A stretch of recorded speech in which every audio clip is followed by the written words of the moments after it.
I need to ask something. You've said quite a bit on your podcast and stuff. You're a comic book fan. Yes.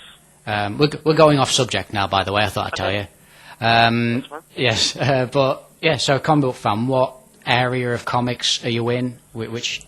Well, no, I don't think I have any. I think my most consistent comic books that I have are Marvel books. I read a lot of Marvel books, and just pretty much straight like superhero stuff. I like Spider-Man.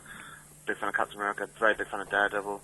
Also like Punisher, which is a bit darker and a bit more adult, really, I guess. Yeah. I mean, there's not much in the Marvel, the Marvel world that I'm not a fan of. I also like the Ultimate series and all that sort of things. But at the same time, I very much enjoyed Why the Last Man, and I very much enjoyed obviously Watchmen and things like that.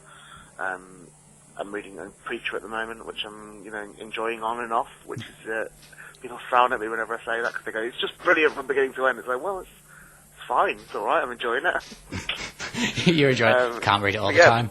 No, but Ed looks at me and just goes, "No, but what do you mean? It's just fine. It's brilliant. It's brilliant." It's like, well, no, some of it is brilliant, yeah, but so it gets him very angry. Walking Dead, of course, I which is another one that I think, yeah, just fine. Really enjoy reading it. I get it. I don't think it's an absolute masterpiece or anything like that because it's just an ongoing story. So, but it is very good. It is. Yeah, it's good. But so yeah, no, I've lots of things. The Boys I enjoy very much. Frank Miller stuff I enjoy very much. Sin City I adored, and yeah, pretty much. I don't think I can. I'm not going to now throw up a very something you've perhaps not heard of. Well, we do quite a few. We do comic book reviews on this show, so we do go for quite a kind of the obscure thing. Like, just been reading Chew at the moment. Have you read that one yet? Well, yeah. Chew is one that's on my list to read. So a few people have told me, but I think even now Chew is now becoming something that's just kind of widely popular. I don't think it's as underground as it has been. I think it's become so popular now that will now then move into the realms of Preacher and Walking Dead, things like that.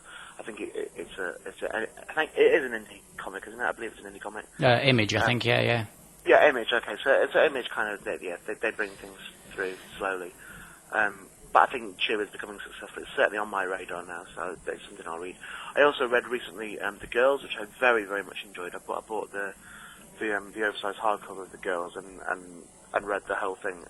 Absolutely fantastic. Well, yeah, Ben, I think the guy who reviews our comic books just actually reviewed the first issue of that last week and quite enjoyed it. So yeah.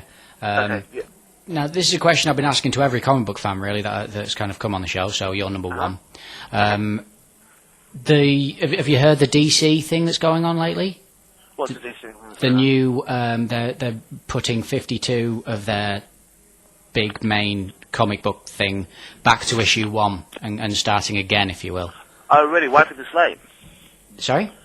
Wiping the slate with them? Yes, kind of going back straight to origins and stuff. Okay. Well, they. I mean, Marvel did that, didn't they? In the at the beginning of the last decade, where they brought out the Ultimate series, which was Ultimate Spider-Man was the first one, which Brian Michael Bendis wrote and created, quote unquote created, which was a back to origin story of Spider-Man.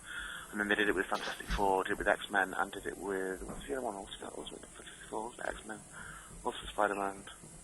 I can't remember what the other one was. But yeah, so I guess Marvel did perhaps set the ball rolling on that a little bit. And also Marvel, of course, famously within comic book circles, basically, if it was an Etch-a-Sketch, they shook the Etch-a-Sketch of Spider-Man. They had a storyline called One More Day. And then they essentially erased Spider-Man's memory. Right. And started from scratch. Things had come to a head, and then Spider-Man made a deal with the devil, with Mephisto, and yeah, started from scratch. So he was no longer married to Mary Jane. He was, they just basically took it all back to basics. So I guess I've not actually heard that DC were doing it. Okay. But yeah, I guess it's I mean, that happens in comics, doesn't it? From time to time, they'll start things again, or they'll rejig them, or try and give them a little kick. Yeah, but I mean, I think a lot of DC fans have said they don't like it because it's not so much kind of like you don't get Batman carrying on his story, but also you get Batman #1 again. It's kind of like that stopped. Now Batman #1. Yeah, well then they should shut up. Yeah, because it's none of their business. If they don't want it to happen, then they should write their own comic book. Everyone should write their own comic book. Yeah, totally. But this is good. This is my opinion about everything. Same as like all the people who who go mad about Star Wars and the prequels and that sort of thing. And it's just just shut up. It's not yours. It doesn't belong to you. It's George Lucas's story. He can do whatever he wants with it. It's his story. He can do what he wants. And if you don't like it, don't watch it. Again, just don't watch it. And people do vote with us, Pete, and do say, oh, I'll only buy the original trilogy, and that's absolutely fine. And I'm sure that George Lucas loses no sleep over that at all. He wants to expand the story. He's expanded the story. People have gone, I don't like that. It's like, well, that is the story. Fair enough, yeah. I own it. That is the story. Simple as that. That's how it goes. Yeah. Stop arguing.